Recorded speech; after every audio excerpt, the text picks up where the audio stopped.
as well as from the news media, that there were some thefts of some very, some rare archival material that we'll be very sad if we've lost that. President Cudd, can you just... Sorry. Okay, sorry. Sorry, I just have a follow-up when you're done. Okay. I just wanted to say, I hadn't heard before, I don't think it had been previously reported that there were concerns last night that there may be occupations of other buildings on campus. Can you elaborate at all on that? Not really, other than to say at other universities we've seen that happen. We've seen you clear one and then other places spring up. So we actually, have thought about that potential contingency for a while. But last night, because there were more people coming to campus, that seemed like it could be a real possibility. Actually, the other night, there was one instance where, and this was the night that I was negotiating with students, so okay, that must have been Tuesday night.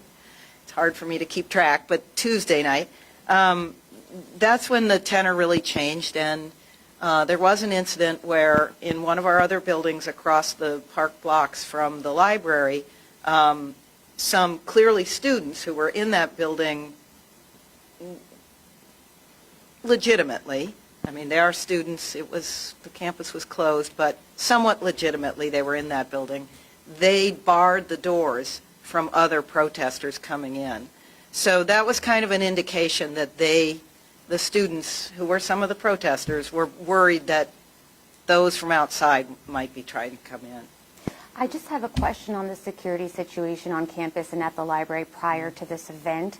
Is the library accessible to anyone, or do you have to be let in by a student or a faculty member? The library is open to the public. Okay. Or was. It won't be open to the public again for some time. Will you be giving tours of the library to the media? Excuse me, Chief. We are planning that tomorrow. You are. I just had a question for the Chief. Can you explain the tactics, why you went in this morning versus prior days, and also what the officers might have encountered when they went into the library?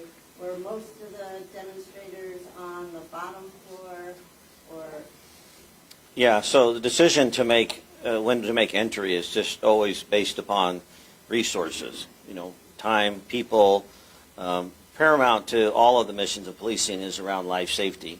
And that life safety is for everyone involved, not just for, the community or police officers, demonstrators. It doesn't matter what the title is. We want life safety for everyone. So as we said before, we're working closely with President Cudd and also working closely with Portland State University Police. And Chief Halliburton was here a minute ago. I want to give him credit and appreciate his leadership in this as well.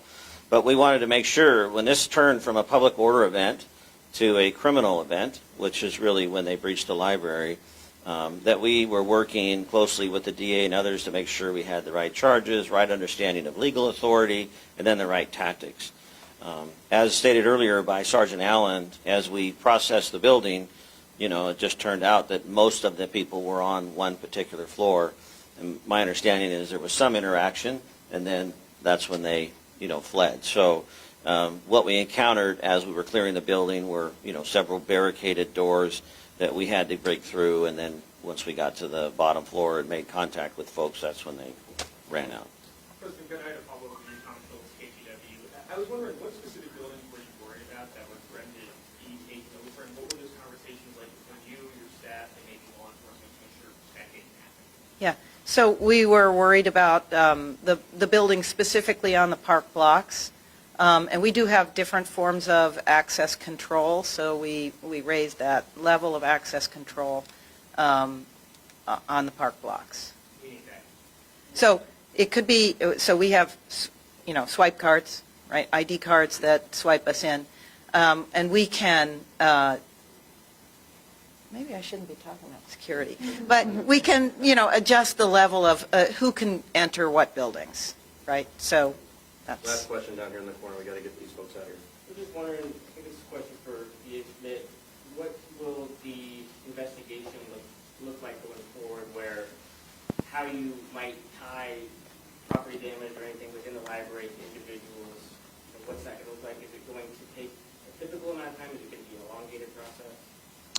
Yeah, it's too early to say. I mean, it depends, right? We'll be looking at all kinds of, evidence that we can gather with cooperation with the police, but things like video, photographic evidence, witness evidence, all of that will be taken into consideration, and where we can tie specific individuals to specific property damage, then they'll be charged for that. Thank you. That's it. Is it possible to just get an update on the public order team? We have been very communicative over today, the prior days. Please email us. We messaging out more later. Who knows what later will bring also. So thank you for joining us. Appreciate it. Thank you.